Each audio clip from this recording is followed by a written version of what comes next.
All right.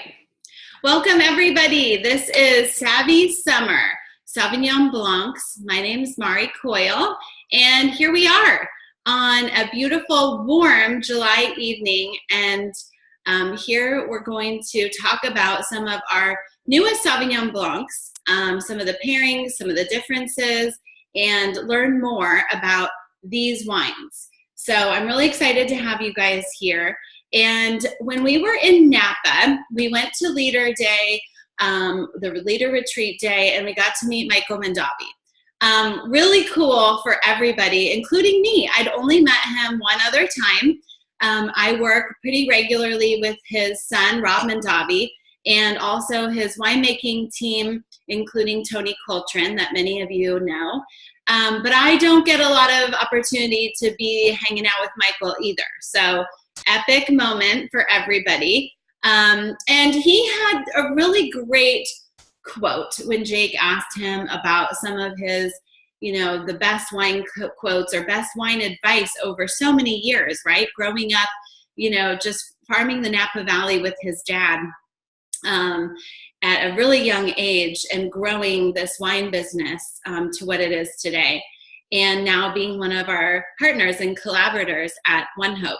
And the one that really stuck with me, that really pertains to my relationship with all of you at VIA, is when he said, you can take the mystery out of the wine, but don't take away the magic.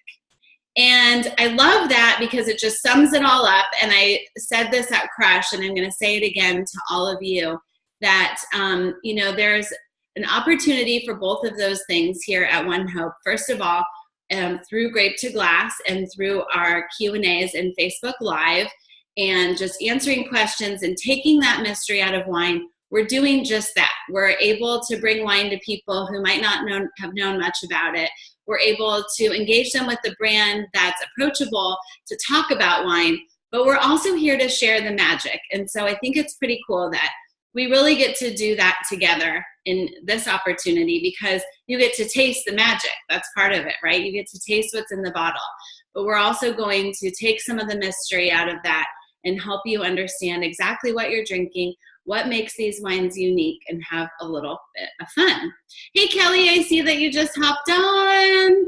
And Terry, hi. So, and we've got one unknown. So hi, unknown. All right.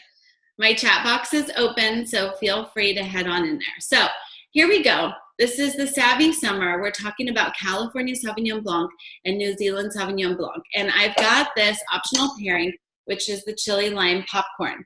Now, since I actually made the original recipe, which actually was just lime juice, my grapeseed oil, my lime juice, salt, and some chili powder, I discovered possibly the world's best seasoning. And when Charla messaged me today and said, how do I make that again? I don't remember. Can I just throw on the tagine? And I was like, that's what I'm going to do. Yes, yes, and yes. So I found this. I think I was reading Real Simple magazine one night, and I happened to have my Amazon account open. Sorry, I had my Amazon account open at the same time as I was reading. Just note to self, dangerous when you're doing that because there's a lot going on in those magazines that is available on Amazon. But this was a pretty reasonably priced seasoning. I think it only cost me like $1.50 or $2. And it's actually this lime chili powder. It's already flavored. Highly recommend it. You can get it on Amazon. You can probably get it in a couple of your grocery stores too. And I was worried that it might have a lot of ingredients that I don't like because I don't like a lot of just artificial ingredients, but it's perfect. There's nothing artificial. It's chili peppers, sea salt, dehydrated lime juice, and one additive to prevent it from caking. So I think that's pretty good. So that's what I added tonight onto my popcorn. Also, I have a good old-fashioned, let me start over, old-fashioned air popper. And I don't know if you guys remember these. I'll just bust it out, but this is what I use. Have you guys seen these before? Do you remember these? Anyway, this was my parents'. It's an old-fashioned air popper, and that's what I use. But If you don't have an air popper, you can get popcorn now at the store. So that's what I really recommend. If you're using some of these pairings for one of your hosting parties or a recommendation to a host, you can go buy the popcorn that's just like salted and then start adding the seasonings to it. And that's where this little guy comes in handy, because I guarantee you'll use it more than just for the Sauvignon Blanc. So, hi Lindsay, how are you? Looks like we've got some more parties that joined us. Hi Carolyn. Hi Tracy. Welcome to our summer, Savvy Summer. So here we've got our 2 Sauvignon Blancs. We've got our California Sauvignon Blanc and then our brand new New Zealand Sauvignon Blanc. So I wanted to talk a little bit about the range of Sauvignon Blancs that we offer, and also a little bit about the New Zealand Sauvignon Blanc, because it is new and you guys don't have a lot of new information yet. So this is the perfect time to go over that. And then we'll talk a little bit about the white wine making process, the region from New Zealand, and then we'll pour some wine and have some more fun. So we have this new edition, which is from the Marlborough region of New Zealand. So if anyone familiar with Marlborough, have you seen Marlborough in the store? It's kind of a mouthful. So like, it's one of those things like Gewürztraminer that you might want to say a few times. It's like you have a marble stuck in your mouth and it's like Marlborough. So it's kind of a big word. But like we've said before, when we go and make wines with producers outside of the country and around the world, we go to the very best regions. And this truly is the very best region in New Zealand for Sauvignon Blanc. It's the most famous and highly acclaimed region that grows this perfectly. This also is part of a world-class wine region, because this is really where people started taking note of Sauvignon Blanc in the most recent years, right? So Sauvignon Blanc typically has originated in Bordeaux. It's a Bordeaux white. So if you went to France and you said, yes, I'd like a white Bordeaux, they would give you a form of Sauvignon Blanc. It would be probably Sauvignon Blanc and maybe a little bit of Semillon blended in with it. And that would be that. So that is sort of where Sauvignon Blanc started and got its name. Of course, right next to its older brother, that is Bordeaux Red, which would be a blend of Cabernet Merlot, Malbec Petit Verdot, and where's my other one? Cabernet Franc. There you go. And so world-class region, right? And what we call the old world. France, Italy, much of Europe is called the old world. The new world is this newer wine regions around the world that weren't traditionally wine regions, but have become wine regions because of quality, because there was some show-stopping moment where everybody in the world came together and went, this is good stuff. This is serious stuff. And for New Zealand, that happened with Sauvignon Blanc. In fact, about 20 years ago was the first time when a winery from New Zealand entered into a French competition and won with their Sauvignon Blanc. And that was Cloudy Bay Winery from the Hawke's Bay region of New Zealand, which then really put New Zealand on the map. So I am really excited about this new edition. I've been to New Zealand to work in the wine industry 2 times and followed up visiting the region with my husband for our honeymoon, as both of his parents hail from New Zealand and raised their family here. It's a place that's very special to our family. It's a wonderful, wonderful wine region and a lot to explore. So I have tasted a few New Zealand Sauvignon Blancs, I'll put it that way, and I love this one. It is my favorite one, and I'm not just saying that because it's ours. It truly is. So let's talk a little bit about what makes it unique. At Crush, we went over kind of how we make our international wines, and I want to reiterate that for anyone who wasn't there, or also just to remind you that this is what the process looks like. We get together kind of like, it's not Match.com, but if you think of it that way, we get together with a producer who can make wine with us, and we want that region. And so we find each other and we say, okay, let's taste some wine together. And we do that, and we ship samples back and forth until we find a blend that we like. And once we find that perfect style profile, then we start exchanging more ideas on how this can be truly a ONEHOPE blend. And that's where I give direction to that winemaking team on what I think you guys are gonna like. So every time you guys give me feedback, it goes into my feedback bank, and I am one step closer to being able to make wines that I think you're gonna like.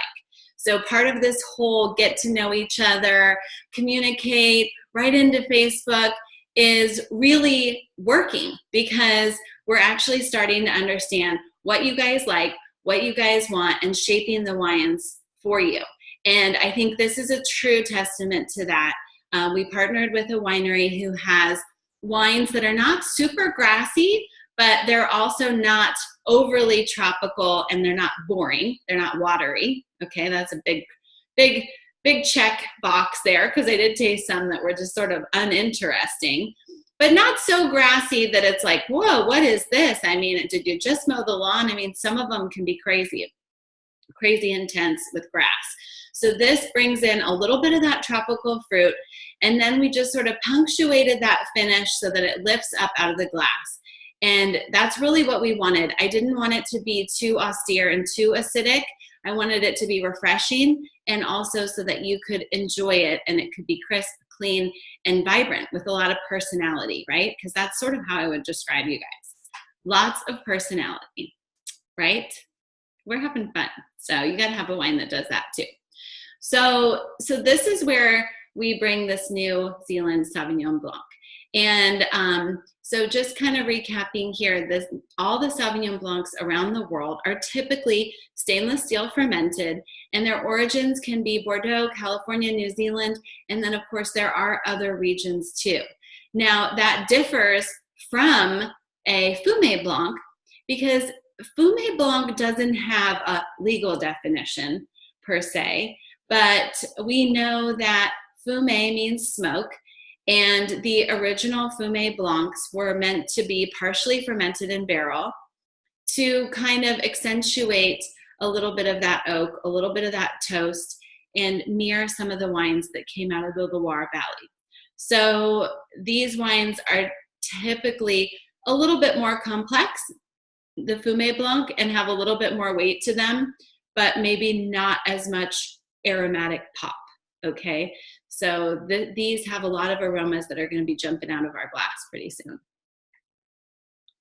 So let me take you through the white wine making process here, and why this is so important for Sauvignon Blanc, and especially these. We take white grapes, okay? These are Sauvignon Blanc grapes. And remember that the #1 ingredient in our wine is grapes. It actually is grapes. So we take those grapes and we press them. Now, in New Zealand, they take the grapes and they like to crush them up a little bit. It's like if you were to muddle a drink, like muddle it first instead of just putting the juice in and squeezing the juice. If you muddled it, they like to do that. They like to crush the grapes first, because a lot of the flavor from their growing region, which is a very cool climate with well-draining soils, a lot of the flavors in the skins. And they love that flavor. That's what kind of makes this rich expression that explodes, that's kind of unmistakably Sauvignon Blanc from New Zealand. So they like to do that. Now here in the United States, we like to slowly kind of press in more of a French traditional style. And this is not the case across the board, but typically we like to take the grapes in the whole cluster and put them in the press and squeeze the juice out, because we believe that we get more purity and expression that way, and less skin contact. Now in white wine, skin contact is important because we don't want to have tannins in the wine. We want to actually just have the flavor. So that's why we typically minimize that skin contact time. Now in New Zealand, totally different growing region, they don't have that same issue. So they have different winemaking processes. So 2 different types of winemaking process, but really all stainless steel fermented. So the grapes then get squeezed, either crushed and muddled and squeezed or pressed gently in a whole cluster. And then they're fermented in stainless steel. And you see this little thermometer here on the stainless steel. That's sort of your indicator. That's why we ferment in stainless steel, because stainless steel is actually temperature controlled. So stainless steel equals temperature control. Fermenting in a barrel, conversely, is not as temperature controlled. You don't have a little heater and a little cooler. You don't sort of ferment the barrel in a kegerator. You know what I mean? It's in a cellar where that barrel can then reach any temperature range that it needs to for the fermentation. So you get a little bit warmer fermentation. And that's perfect for the type of wine that Fumé Blanc is, and for Chardonnay. And we'll go into that when we talk more about Chardonnay. But for Fumé Blanc, it gives it a little bit more mouthfeel, but what you sacrifice is the aromas. The aromas are implicitly expressed when you have a cold temperature fermentation. And we saw this last month when we were talking about aromatic whites. Whites with a lot of aroma, like our Muscat and our Riesling. Those wines do really well in a temperature controlled environment because it preserves the aromas. And so we've got all of this beautiful wine with intense aromatic pop, I like to say, and then we blend and bottle. And after these wines are fermented in New Zealand is when we actually start tasting them. And then we go through the blending process and bottle them in the country of origin for ONEHOPE, okay? So they come over in bottles on a ship, temperature controlled ship. They are shipped to the United States. So that's how our New Zealand Sauvignon Blanc got here. Now let's rewind and go back to our California Sauvignon Blanc. This is made in collaboration with Michael Mondavi. And these grapes are harvested from around the state in cool areas. But let's not make a mistake that California is not as cool in most of its regions as New Zealand. So this is a little bit warmer. So what does that do for you? Well, it's a little bit warmer and it just brings a little more tropical fruit. So this wine has a little more tropical fruit than the kind of lemongrass lime notes. It's a little bit more peach and, really pretty expressive kind of aromas that are just distinctly different from different climate from a different region. So, but really both made in a very similar way. Any questions in the chat box? Not yet. All right, well, let's keep going. Okay, so let's open a couple of these wines. And, I think it's super fun to pop open these wines because, well, how easy was that? So I was thinking about this today and I was going, we're gonna pop open both of these wines that have a screw cap. And there's so much talk about screw caps, right? Everybody wants to know why screw cap. And the one thing that I just kept saying to myself is easy does not equal cheap, okay? Easy does not equal cheap. So if these are super easy to open, it doesn't mean that they're cheap. And in fact, when we talked about screw caps before and wines in screw cap, there are wines that are up to $350 in screw cap. So I just like to put that out there. Easy doesn't equal cheap, but easy is perfect for the application of having your own tastings, for enjoying this wine right away. I've gotten to the point, honestly, where sometimes I just don't want to open a bottle of wine. I don't want to know where my corkscrew is. I don't want to find it. I don't want to tear the foil off. I just want to get to what's inside. I sound desperate, right? No, but really, it's just that I think it's so easy when screw caps are widely available now, and they do a really good job.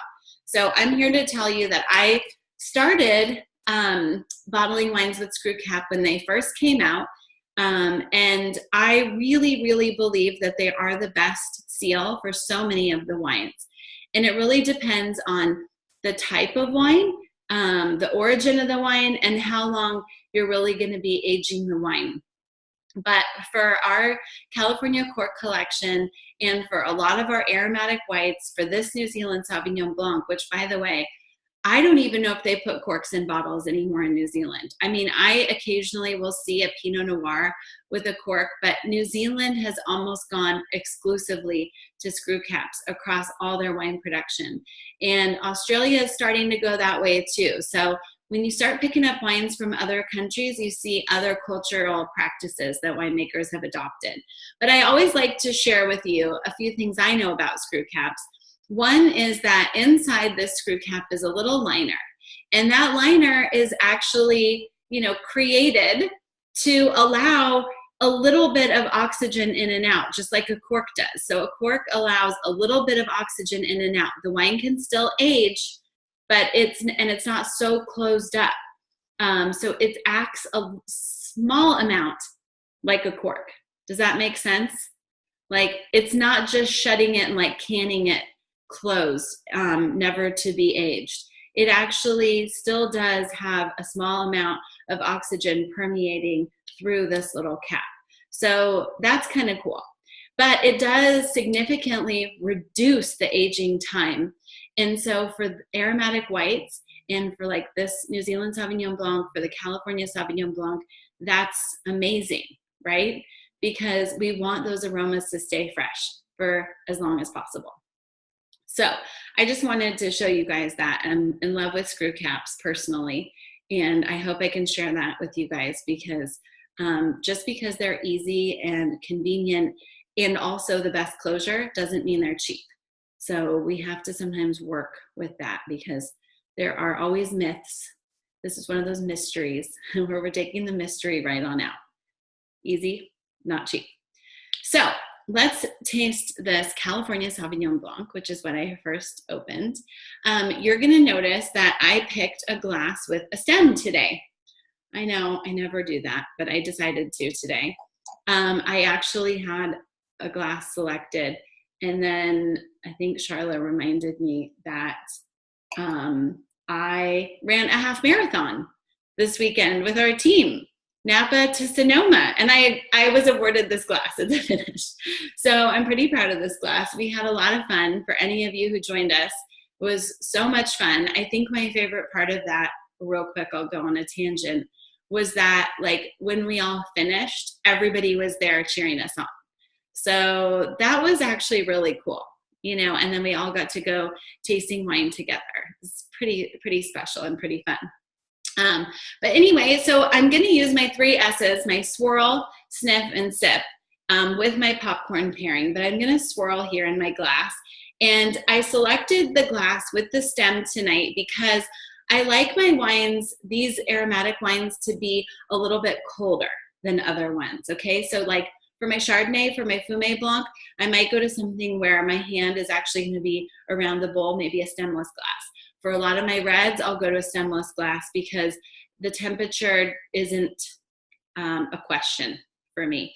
But for these that I popped out of the refrigerator, I want them to stay cold.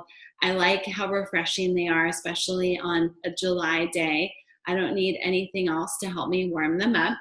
And so I can hold on to the stem and I can swirl. So when you're swirling, you're actually getting all these aromatic components that were created during that stainless steel fermentation, that temperature controlled stainless steel fermentation. Now these aromas are ready to kind of pop out of the glass. So then you can sniff. Wow. Now, if you have the New Zealand Sauvignon Blanc and you want to go ahead and pour that, you could do like side by side too. We could do that also. And you could smell both glasses and see what some of the differences are.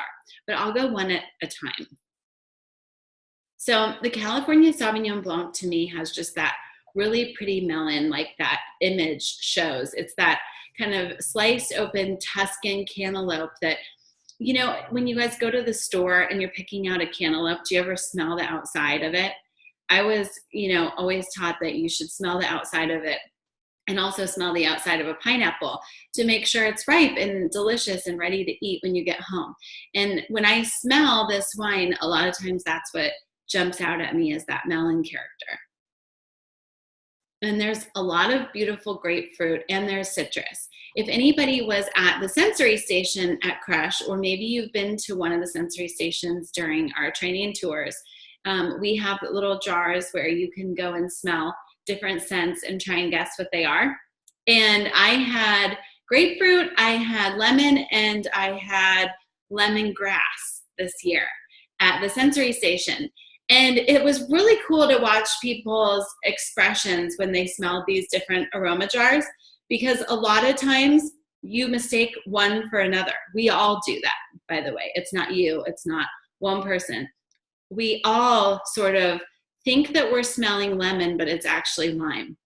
Or we think we're smelling lime, but it's grapefruit. So, but almost every time somebody's like, oh, it's a citrus.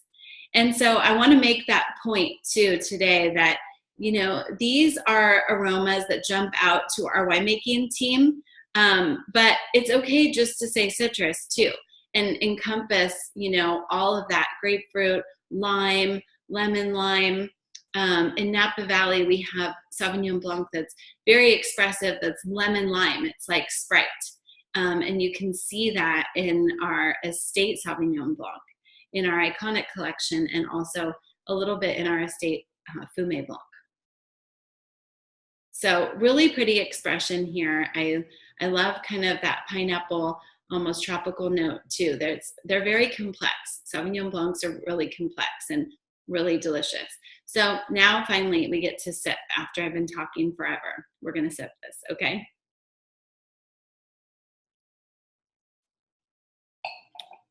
The best pairings happen when you sip, take a sip of the wine, take a bite of your popcorn pairing, and take another sip of the wine.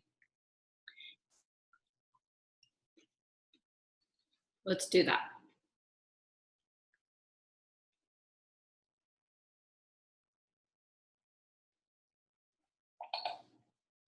Wow. So one thing we know about Sauvignon Blanc is it has high acidity. So that means that because it's typically grown in cooler regions, you have more acidity. And because of that, it's very crisp, it's delicious and very refreshing and quenching. And so for that reason, I took one of these pairing suggestions that I was doing over Q&A the last 3 weeks. If anybody was tuning in to Hostess with the Mostess, on our Q&A, I had 3 pairing tips that we talked about each week. And one was pair like flavors, okay? So we did that here, actually. You see the lime zest, and that's one of the flavors, one of our descriptors. We paired the lime in the chili lime popcorn. And then we took an opposing flavor, which was pairing tip number 2. Take opposing flavors and see what happens. So we actually took the chili powder, which is kind of spicy, and added that in. So you actually have 2 of the pairing rules going on at once right here.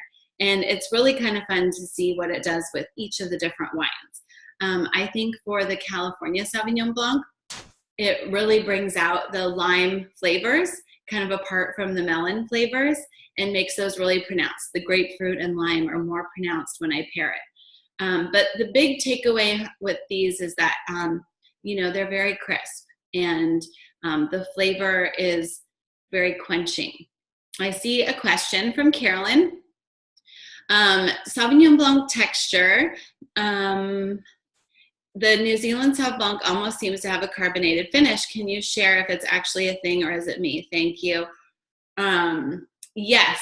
So, and congratulations to Carolyn for finishing her half marathon with us. And she's probably sipping out of her glass too. Are you, Carolyn?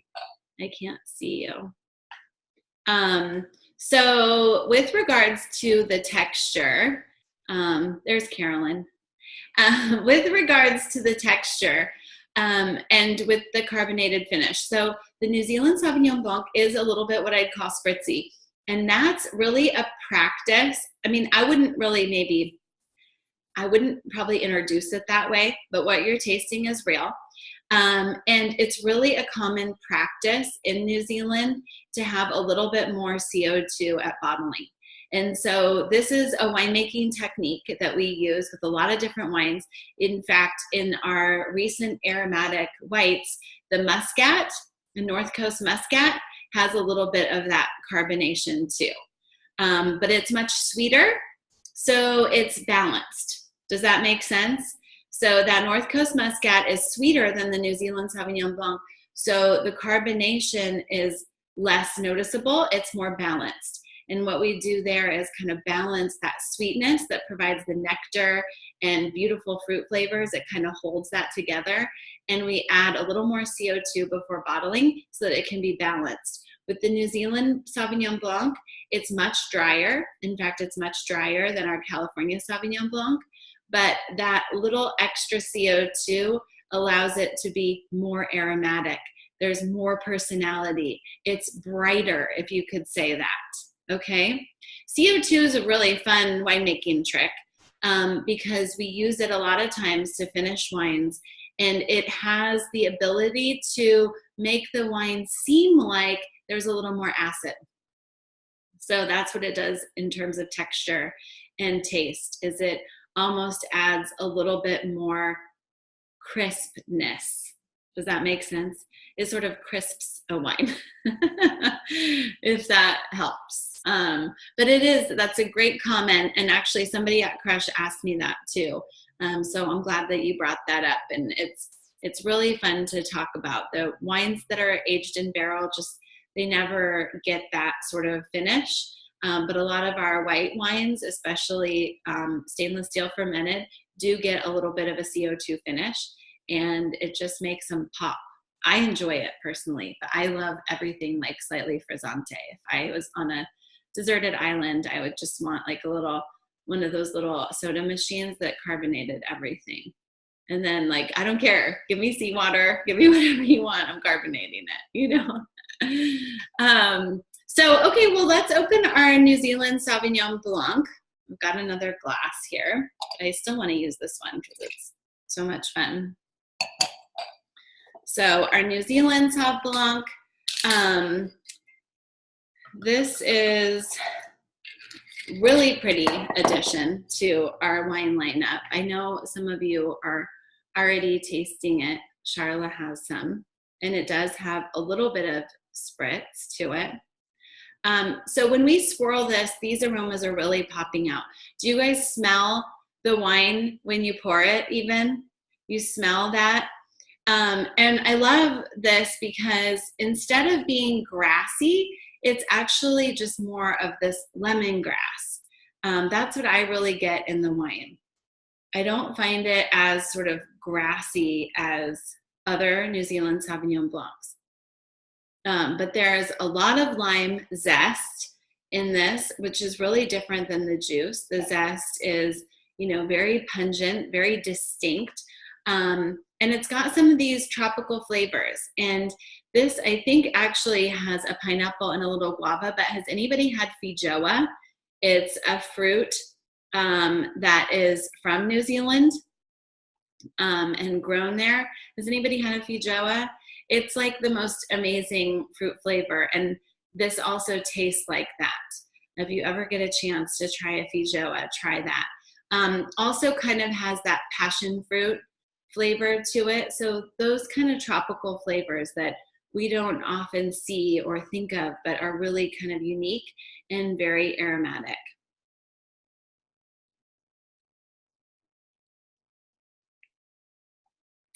But I think what gets me with this wine is the balanced finish.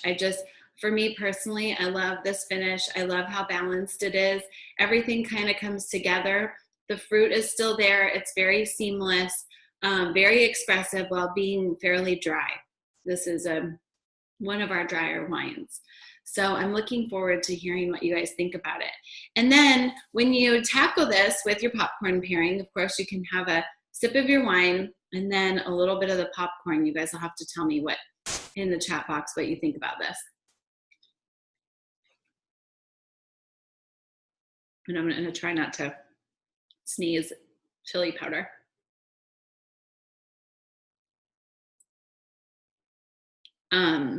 Woo, that chili powder goes a long way. I'm not kidding. but I love how the chili plays off a lot of those tropical flavors. So it's that opposing flavors. Chili powder is actually kind of earthy, right? Chilies are sort of an earthy flavor, and it really kind of makes this pop. And then you have the complementary lime. So I think this is fun. What else could you do with, for instance, the seasoning? If you have the tagine, this is the lime chili powder. If you have this seasoning, you could do so many things that would pair well with these wines, right? Both of them. You could do chicken. You could make a cocktail if you like wine cocktails, which I've learned to love since I started working at ONEHOPE. And you can actually rim the glass with this, which is kind of fun. And then you could do, yeah, you can do your chicken. You could do the little jicama slices. You know how they do that in Mexico and they put the chili powder, but you could do the chili powder and lime. And I mean, the possibilities are kind of endless. You could use this little spice for a lot of different things that would pair well with the wines. And then when you're thinking of something that hosts could do, I mean, the popcorn is always one of the easier things in my mind, just because it's inexpensive and it's easy to do. And I think it would take a long time to go through this little jar of seasoning that's only a couple dollars. But you could do seasoned nuts. So you could, you know, do like almonds or cashews or whatever you like, and you could toss them in a little grapeseed oil, and you could use the seasoning on top of that. And that could be a little bite that would pair. Also wouldn't be too expensive.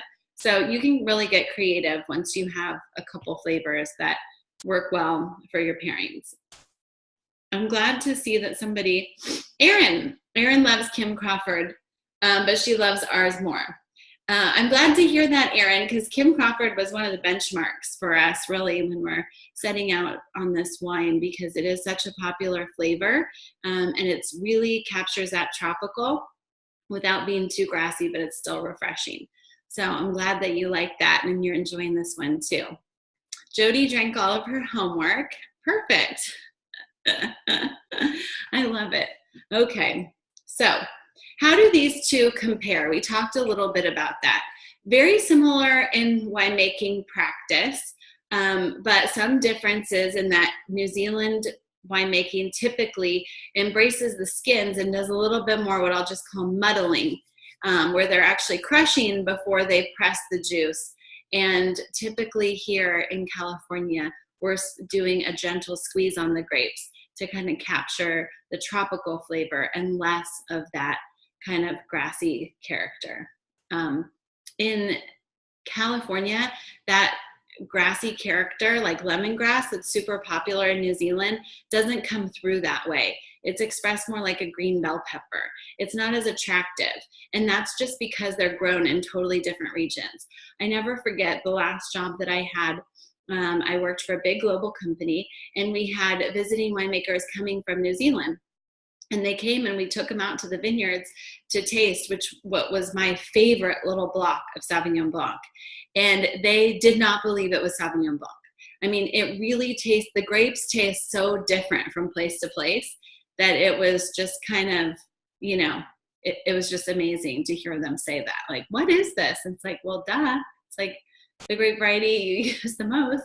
But for them, it was really different. So that allows us to use different winemaking practices. Our California Sauvignon Blanc is a little bit sweeter, a little bit more tropical. I still call this an off-dry style. It's not a sweet wine, but it is a little sweeter than the dry Sauvignon Blanc from New Zealand. So a few differences. And then I want to go down here. Oh, I had this happen one time before where my mouse disappeared. So bear with me. I want to go to the impact slide because the difference is really in the impact too. So bear with me here.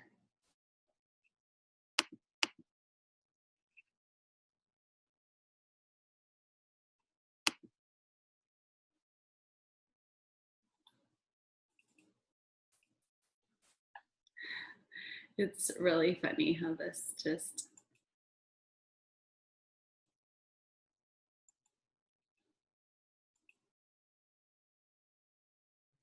doesn't like to work.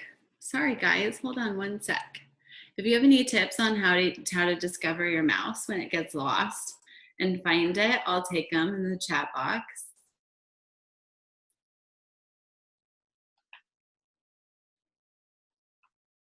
I see where I am.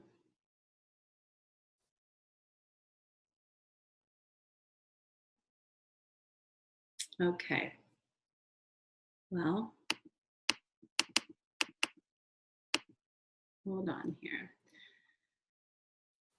So maybe you guys can tell me a couple, and while I'm finding my mouse, a couple suggestions that you have for hosts on what to pair with like summer whites.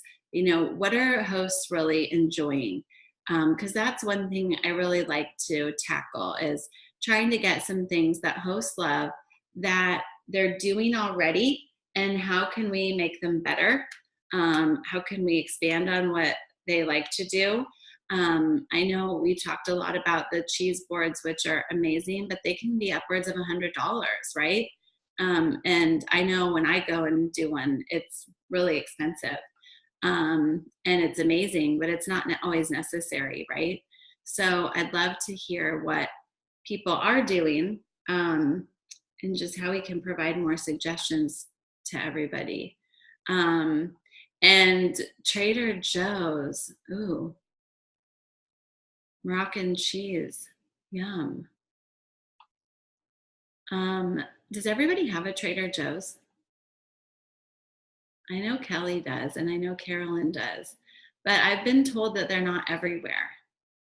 You do in Colorado, okay, good. Because Trader Joe's is where it's at, right? For this kind of stuff. It's fun, exotic, reasonable. I love their Manchego cheese. I also like their dolmas. I think those can be really good.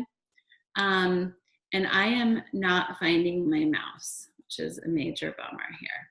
So just bear with me one sec. One more sec, sorry.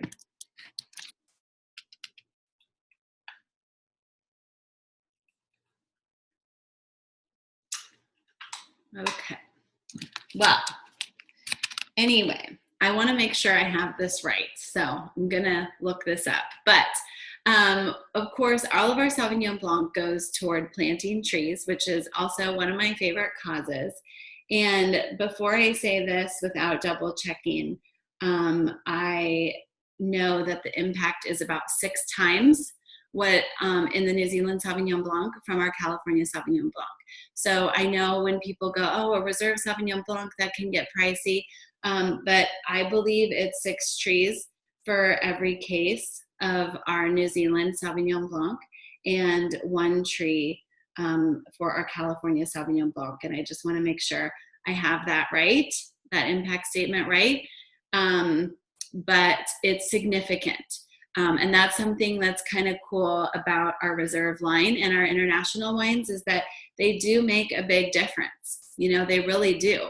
And they are more rare. So just kind of, for instance, when we have the Matryoshka dolls and we start taking a look at, you know, the biggest area here, which would be California, or you could also call this New Zealand. New Zealand is, you know, around the size, the whole country is around the size of California. So if you were actually using that and then you go one step deeper, now we've gone to what we call sub-AVA. Okay, so we've gone to a much smaller area. And so that makes it more rare. There's more of these, there's more wines in New Zealand and in California than there are wines in the specific region of Marlborough. So it becomes more rare, more special, and creates a greater impact. So I just really like to always talk about that when we're talking about the reserves and encourage people to try the reserves, especially if they're going to be hosting another party they've already hosted before, but they want to do it again. This is a great reason to try some of the reserves and try something new. So Carolyn, you told me every case of California Sauvignon Blanc plant 6 trees, same with New Zealand Sauvignon Blanc, same. Okay, because my my statement says that the California is every case plants one tree, and that our impact to date is that we have planted 105,000 trees in global reforestation projects through our cause partner, Trees for Trees. So we can all cheers to that. That's amazing. And then I have here, which I'm sorry I can't show, that our New Zealand Sauvignon Blanc planted 6 trees, and the impact to date, well, for the cause partner is the same with both of the wines. So Trees for Trees here, which is our impact partner, and it's an amazing cause partner. I personally can't wait to learn more about this cause partner. If you haven't jumped on a Make an Impact Monday, you get to hear a lot from our cause partners, and I love that. So I just want to close this out, you guys, and I'm sorry my mouse won't show you the keywords that we reviewed today, but you know a lot of them. You know what Sauvignon Blanc is, and you know the region of Marlborough now in New Zealand, and you have a great understanding for white winemaking and what makes wines aromatic in that winemaking process, and now know how that same winemaking technique is translated in both New Zealand and California by winemakers to get the most out of the unique grapes of that region. So if you've got any further comments, please send them to the chat box. I want to thank you for uncorking change with me this evening. It's one of my favorite parts of the month is getting on and doing these virtual tastings and sharing all of this with you. And I want to remind you that our next online tasting is August 21st with our Pinot Noirs. We've got our California Pinot Noir and Carneros Pinot Noir. So I'm super excited about those. August is going to be a great month. It's actually the month that we bottle Pinot Noir typically, is right here in the summer before the next vintage. Pinot Noir always gets bottled. And we're bottling a new Pinot Noir this year. We'll just tease you with that. Maybe I'll have some pics to show you from that bottling that's coming up in August. Actually, yeah, I probably will. So it's going to be fun. All right, everybody, have a great evening. I hope I kept it. I did. I kept it short. See, I'm 10 minutes under. That's good. So you guys have your night back, and thank you for joining me. Take care and make it a great week. Bye.